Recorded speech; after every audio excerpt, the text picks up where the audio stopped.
All right.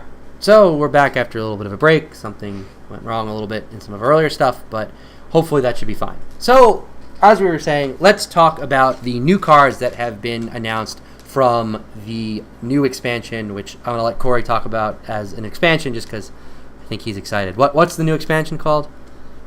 I think it's I forgot the actual name for it. I think it's something with the Lich King. Wait, not the Lich King. Wait, don't tell me. Don't tell me. It is. It's Knights of the Frozen Throne. No, thank you. That was as long as you got. How excited are you about this? Well, just for anyone who has ever played World of Warcraft or Warcraft the RTS, this is the best lore ever written by Blizzard. It beats anything StarCraft, Diablo, Overwatch, whatever you want to say. The Lich King saga was the most invested I've ever been in the Warcraft universe. And I still, to this day, remember my reaction as a kid playing the RTS. It was the first time I ever hit level cap, and I have never done so well in World of Warcraft or been as addicted during the Lich King saga. And ICC, Ice Crown Citadel, is my favorite raid of all time. So, yes, I am very excited. Cool. So, let's talk about what has been introduced and how we're going to do this. So this is not going to be our card ratings and like full-on thing that we did for Ungoro, because we don't know what the cards are out yet other than the few that have been announced. We don't know what the synergies are going to be yet. We have really no idea what the meta is going to look like. We have a long way to go. So we're not going to be like saying, okay, this is how much I think this card's going to be played. We're just going to talk about these cards sort of in a vacuum and within the game right now, sort of what we think about them as cards, and more on a design, sort of, we talked about earlier, like the whole design versus balance thing. We're going to talk about these cards more from a design standpoint.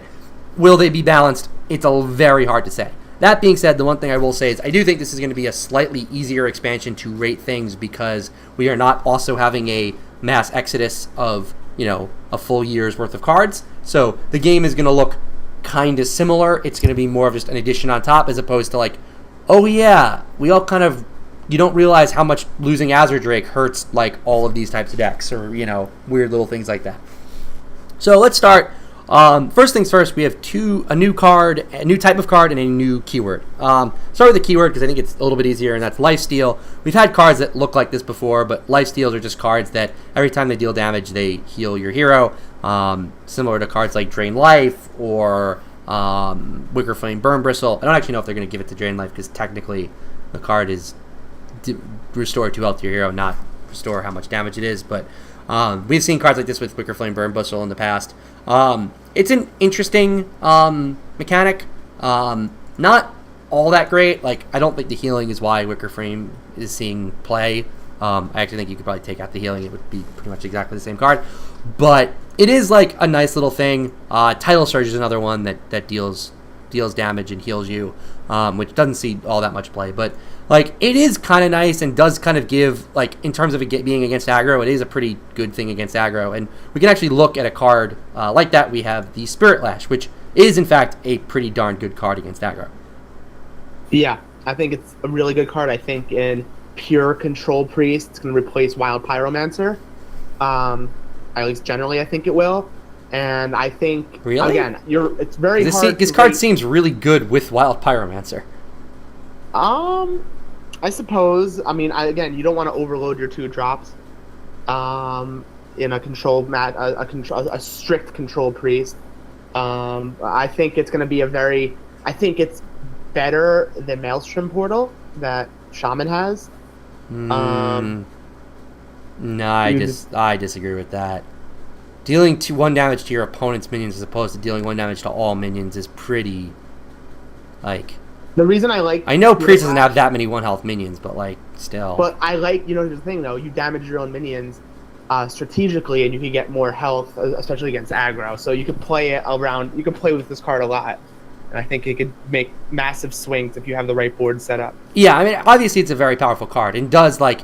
I guess in certain circumstances is better than, well, even then, because you get the one drop. I don't know. Maelstrom Portal is a really powerful card, and I don't know if I don't think Maelstrom Portal can just swing a game. And I feel like this card. Well, the other thing you have to keep in mind is Maelstrom Portal gets buffed by the fact that it's Shaman and they can just press press a button and make it deal 2.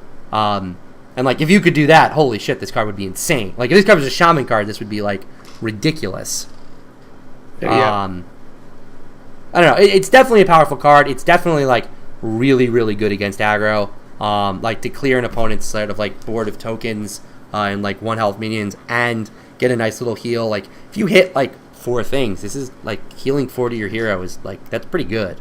Well, this card is also very dependent on what else priest gets revealed. Are there going to be a lot of other cards that complement a control priest? If not, and they're going for like a different type of priest, I don't know what that is. I can't even imagine what that would be like. This card might not see as much play as we're saying. It also is pretty meta dependent because like if you're in like control v control matchups, you're not playing this card. Like it's and again, at the moment, it's hard for me to talk, but at the moment, it looks like control is going to be the dominant thing on the ladder. Yeah. Especially with, as we said, but in a macro sense, this is a potentially powerful card. This is a card that definitely I can see a world where this card sees play. Yep, and since I like talking about arena too, I think it's a really good arena card. It's not great, but I think like in arena, it's going to have AoE in arena. People are always going to take AoE in arena. Yep. All right. Next, we have another new type of card, which is the hero card. So hero cards are very similar to Lord Jaraxxus or Major Domo Executus, cards that essentially replace your hero with another hero and give you, in this case, give you some armor and a new hero power. So we have one revealed, which is the Hunter one, Deathstalker Rexa. Battlecry, deal 2 damage to all minions, give your hero 5 armor, and give you the hero power of Build a Beast, which is utterly bonkers, where essentially you get to add a beast to your hand in which you combine 2 beasts randomly selected. So you combine their mana costs, their attack and health, and their effects, which that has potential to break the game. It does. I don't know. Here's the thing. I can't say that to you anymore because I was so sure Time Warp would break the game. I was so sure. It did, and I was wrong. And I feel No, but be careful of that because Time Warp didn't break the game because it just turns out you have to draw your entire deck to win the game, and drawing your entire deck and getting 6 spells is too hard to do. But like Time Warp and Caverns Below are very similar in that both of them say make your deck weird, hope you get enough of the weird stuff off by turn X, and if you do, you kind of win the game. And like that's kind of like true of Time Warp. Like if you somehow drew your cards perfectly and got to play Time Warp on like turn 11, like that would be insane. Like you'd win almost every game other than aggro matchups. What's insane about Deathstalker Rexar is I believe I heard that the beasts are not class locked. You can get a beast from every other class. That's not a neutral or a hunter card. So that's nuts to think about too, the possible combination. But the only thing I say with that is Hunter has some really good beasts. Yeah, but the fact, like if it was locked into Hunter Beast and you were like guaranteed like High Main, Crackling Razor Maw, Jeweled Macaw, like. Well, I don't think battle cries go off automatically. Do that? Yeah, they do. Yes, you don't play. You don't play the minion. The minion gets added to your hand, and you have to play the card. Okay, let me see. I'm looking it over.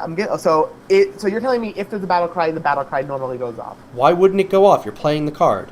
Because there's plenty of times where if you discover something with battle cry, but when you discover something, the card goes into play. But if you discover a minion with battle cry and then play the minion from your hand, the battle cry goes off. I thought it just enters the board. Oh, that would be insanity. Yeah, then this would be broken as shit. But no, you have to play the card. And remember, the mana cost is still like, you still get the mana cost. So if you like take High Main and then a 2-drop, like it's still 8 mana.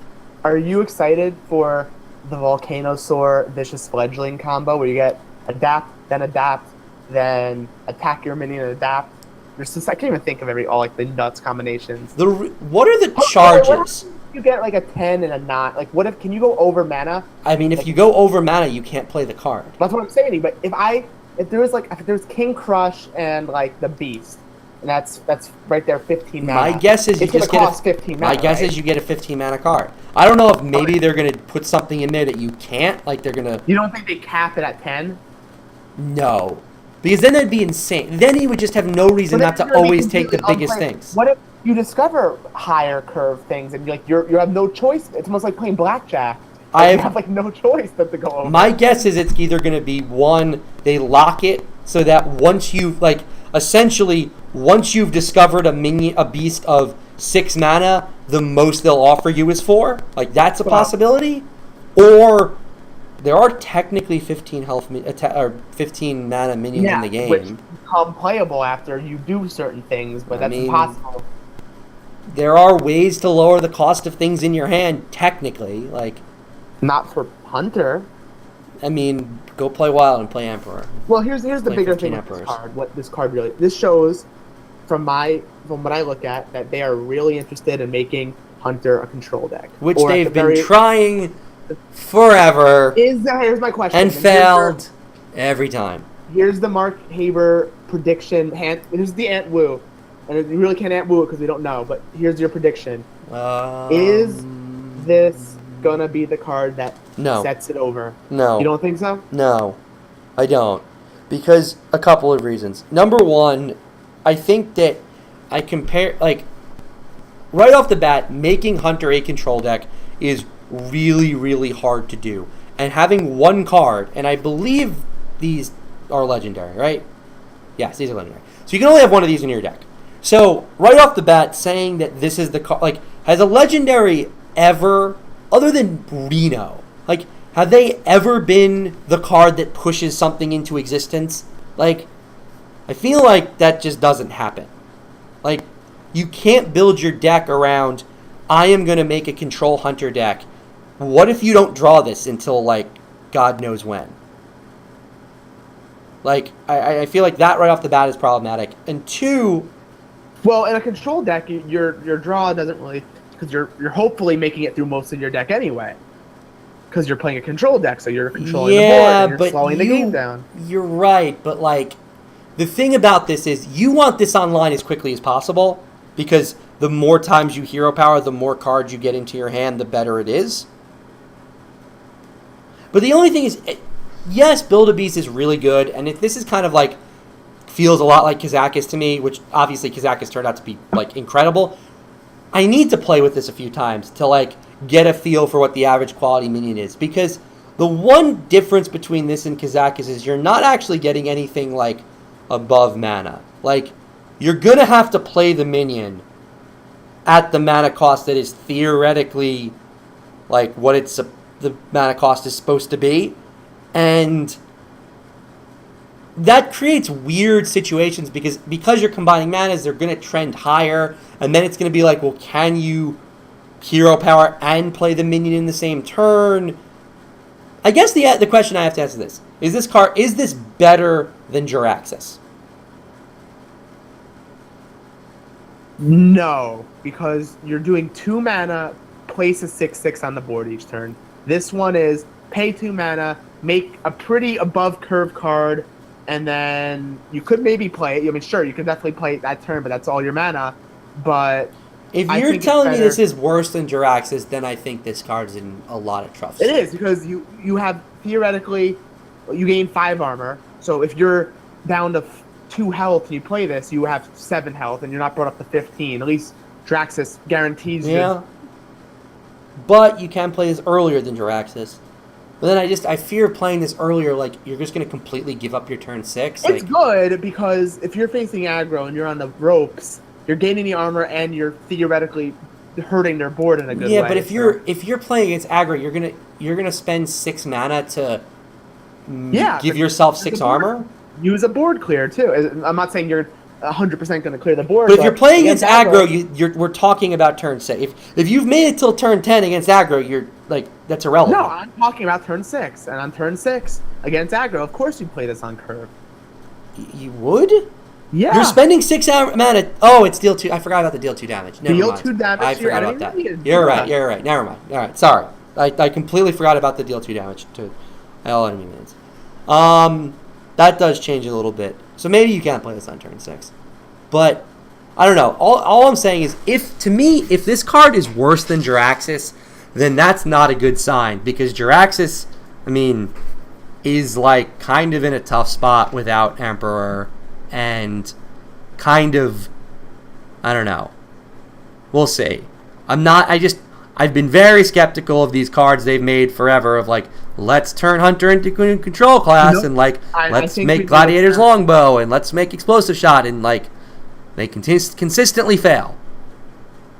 They consistently fail because you either are in a circumstance where the more aggressive version of the deck is just plain better, or Hunter's just not in the meta, period. Which I think are both, I mean, obviously we don't know what the meta is going to look like, but like, and you also have to contend with, like, you're also giving up Life Tap, or you're also giving up, Steady Shot, which is, really good. You and I have debated this. I think Steady Shot is very powerful, but I think it is replaceable for a control deck if there are enough tools for control to work. Even like a deeper mid-range deck. I just look at it and I'm like, no, you couldn't play this in a mid-range deck. You have to play this in control. Because if you're playing this in anything that's not a control deck, you're not going to hero power. You need to hero power like 5 or 6 times for this to become worth it. Because at the end of the day, you're not unlike Kazakus, where you're like, a 10-mana Kazakus spell is insane. Like, if those were in the game, they'd be busted beyond belief. Like, the minions you're going to get off of this, unless the combinations are crazy, are going to be on curve. I mean, you're paying the doubled mana cost. Like, I get the only thing is, charge does kind of break this. We're debating the usefulness of this card before we see the other Hunter You're right. cards, That's true. I'm just saying in general, I think we've seen a lot of Blizzard try this, and it's been silly. Let's see. What is next? Next up, we have a Paladin Common, the Chillbane Champion, which I think we can be pretty quick about. I think this card is like way too expensive. I don't understand why this card has charge and lifesteal.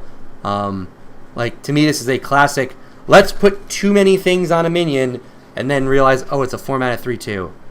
No one's playing a 4-mana 3/2. Let's move on, right? Yeah, I don't think it's a good card. I think a 4-mana 3/2 is awfully statted. Yeah, and I look at this, I'm like, why didn't they just make it even in like Arena too? You will never want this card in Arena. Playing a 4-mana 3/2 against some of the options that your opponents are going to have at 4 mana, you'll never get a proper trade in. It's just a bad card. And the other thing about this card... Hold on, I have a question for you. Yeah. Keep this exact. 4 mana 3/2, charge, lifesteal. What if you gave it Divine Shield too? No, that'd be ridiculous. You think it would be broken then? Oh, insanely so. A 3-mana 2/1 charge Divine Shield saw a ton of play. Yeah. 1 more mana for +1/+1 and a little bit of... the lifesteal's... but like... and even better. That's 4 mana heal 6 and deal 6 damage, essentially. Right, so there's nothing. It's just not a good card as it is right now. It's a bad card. Next up, we have a couple of neutrals. We have the Shallow Gravedigger, a 3-mana 3/1 Death Rattle. Add a Death Rattle minion to your hand. I don't have much to say about this card. We're going to need to see what the other cards are to decide if Death Rattle decks are good. On its surface, it's a 3-mana 3/1 that Death Rattle adds a minion to your hand. That's pretty good. Nothing crazy. Crippo hates it. He's like, oh, great. I mean, it is more of this polarizing, like RNG. We do have more of this stupid add random things to your hand, which I think people are kind of sad about. This also does say something to me. Compare this card for just a moment to Shredder. That's an awful version of Shredder. I'm just saying, for 1 more mana on top for Shredder, you got +1 attack, +2 health, and it put the minion into play. And the only time you got punished was when it was the one time it's Doomsayer. But Shredder, I'm just God, Shredder was freaking crazy. But no, really good card in Death Rattle decks, but we don't know if those are going to see play. So we'll talk about that when we actually review the cards. And next up, the last card that was announced, probably my favorite card in terms of raw design that was announced, although terrible card, is Prince Key. Do you know how to say this? Khalith. Keliseth.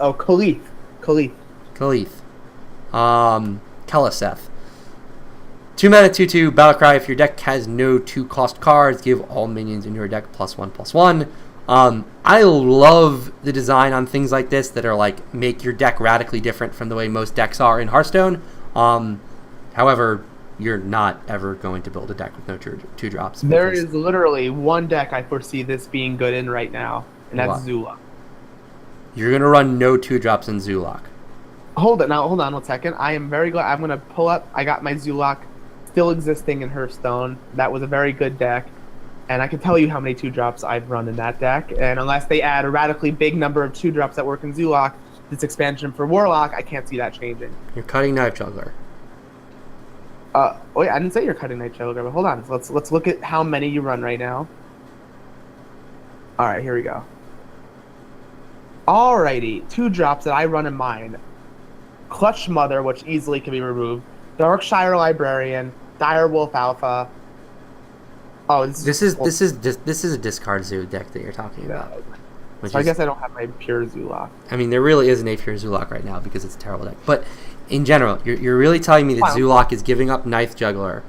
It's giving up Knife Juggler, and if you're running the discard version, Darkshire Librarian, the only two. That's it. And yeah, I think you could get rid of Knife Juggler actually, because you don't have a lot of, it's not as like what it used to be when you used to run the. You're still flooding the board. What was that? That awesome card that does the Mixie Imps when you you know what I'm talking about? Yeah, Imp Gang Plus and all those. No, I'm not. I'm talking about. Oh, Implosion is what you're talking about. Implosion. Implosion is what made Knife Juggler extremely powerful in that type of deck, and but I don't think Knife Juggler is necessary if you got a card like this with such a high upswing. Like if you play this on turn 2. And you can make an Azulak the rest of your cards +1/+1 early on, you probably won the game. I mean, yeah, but it's a legendary, so the chances of sure, drawing. You have the super hard mulligan for it, but I mean, it also means cutting things like Galactic Crawlers, which are potentially good. Direwolf Alpha, which is a very powerful card. I don't know. I'm not. I don't think it's going to see a lot of play. I don't. I love the design. I want more Reno-like cards that are fundamentally change how you build a deck in Hearthstone and get a really cool reward out of it. But I'm just I don't know. And the rewards, not good in my opinion. And it's a 2-mana 2/2. Okay, it's okay. It's okay. It's nothing special though. It seems to be the staple now. I mean, yeah, but it's not I don't know. It's you could run this, or you could run Direwolf Alpha, which obviously only buffs minions on the board. Oh, and it's in your deck. Oh, that also hurts, because he doesn't buff the minions in your hand. Oh, yeah. I actually didn't notice that myself, and yeah, that makes it a lot worse, too. I don't know. I think this card's pretty... I will not see. We'll see. Maybe there's something weird. Maybe if there are more cards like this, if this is a theme where it's if your deck has no 2-cost cards, maybe there's a way to make it work, but I don't know. Mm-hmm. I'm not seeing how Hearthstone is being played without 2-drops. 2-drops are really important. Okay, so is there anything you would like to talk about in Hearthstone right now? I'm very excited for this next set, and I'm really excited hold on, here's a question I have for you. Do you think the Deathstalker cards are good? Because they're doing the same thing they did with Ungoro, where every class is pretty much getting the same thing, almost like they would Quest. And it's just saturating legendaries, if that makes any sense to you. Yep, and quests were bad. Yeah, and as we already know, the one quest that still sees play now is Warrior, now that Rogue is gone. Yep. So, do you think that if a lot of these Deathstalker cards aren't good, and we see a similar thing where only 2 or at most 3 of them are playable, now you're saturating legendaries again, and people are just going to pull a lot more bad legendaries? I don't really, I don't know. I'm not big on getting into the whole, legendary drops and, what is good and what isn't, because I think that at the end of the day, it's really hard. It's always going to be really hard to, balance that out, because if you don't spend money on the game it's unless you've really committed to saving over like the last few years, which like I have, you're not going to be able to open enough cards to get everything you wanted. So some legendaries are going to be bad, some are going to be good. I don't really care about that.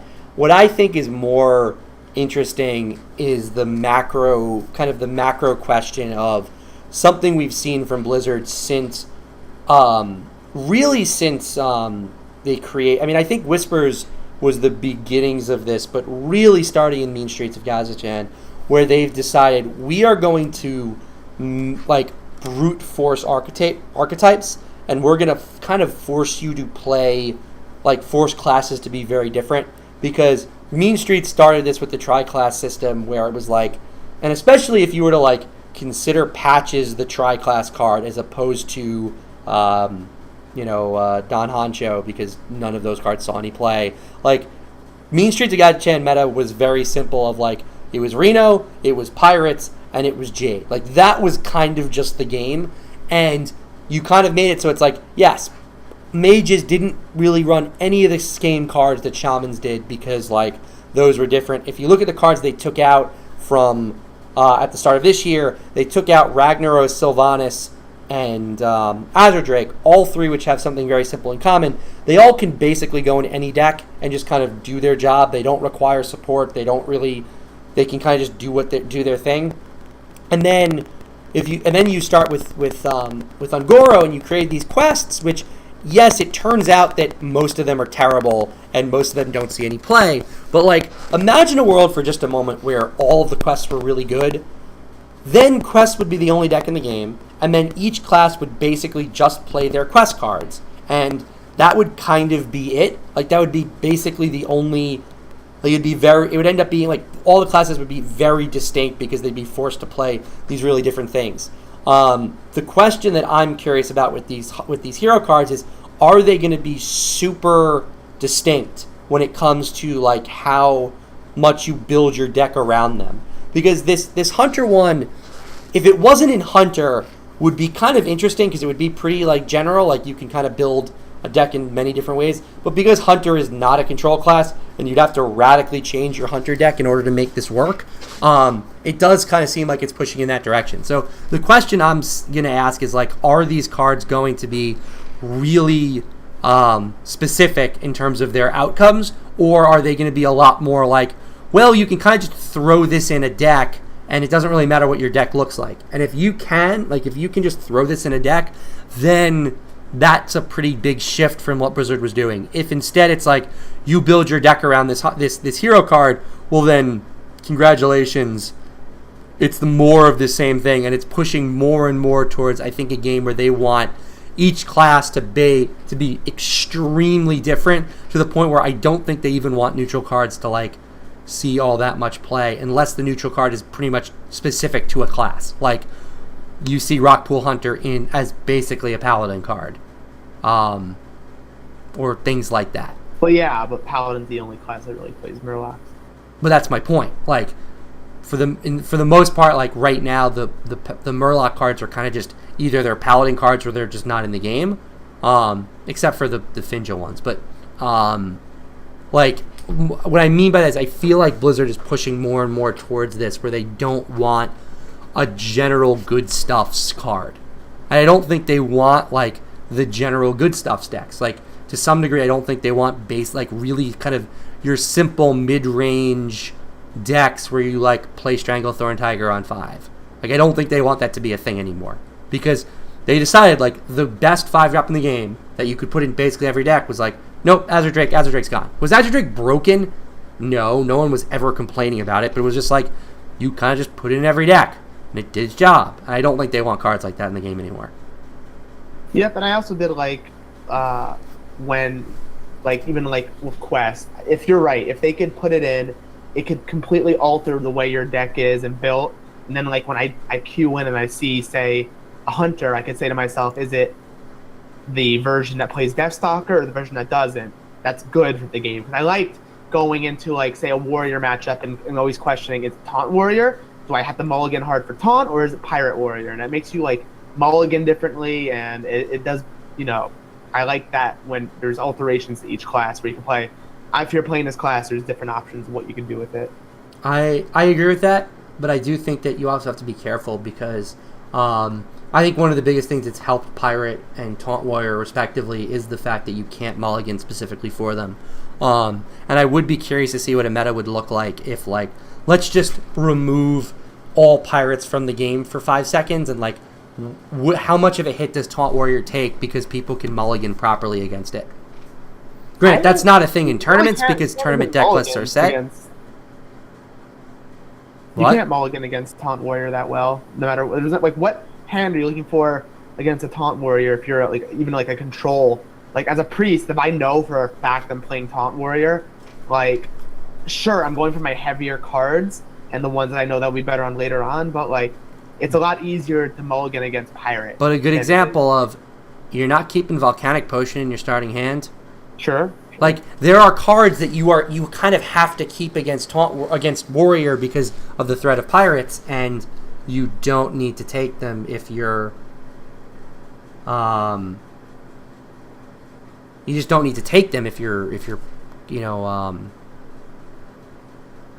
that didn't exist. So I do agree with you. I think that that's good for the game. I think that like I don't particularly like. Oh, I see the matchup. Well, I know what they're playing. Like, you queue into, to an extent, you queue into, now it's like you queue into Rogue. Well, that's going to be Miracle Rogue. Like, you know that basically is. Sure, maybe you run into a Water Rogue here or there, but, like, I think right now it's not entirely true because, like, Priest has a few variants, Mage has the Freeze and the Burn variants, Paladin has the few different mid-range decks and the more heavy aggro deck. Druid has Jade and Token. So, like, there really isn't a class right now that's, like, super set in one thing. I guess Shaman is mostly Token. Elemental has taken a big hit, but I miss Elemental, dude. I had so much fun when Elemental was big. mm-hmm. I took Elemental from 18 to like 8. Like it was so good. Mm-hmm. All right, so I think that's all I have to talk about. Anything else you want to say? No, that pretty much covers it. All right, so thank you guys for tuning in. Welcome to our YouTube channel. This should be up on our YouTube page. And there should be some exciting stuff coming from us soon, so get ready for that. So we will talk to you guys soon. Oh yeah, follow us on Twitter. It's twitter.com/antwoo_pod. You can follow me on Twitter at stack, STAC_mode. These will be in the episode or in the description. If you want to take a look, you can follow Corey on Twitter at whatever Corey's Twitter is. Corey_Hassan. Cool. Check out for some Avatar content as always. There should be a Game of Thrones show coming soon, which I need to actually officially announce, and a few other things. So with that, we are going to stop, and we'll talk to you guys soon.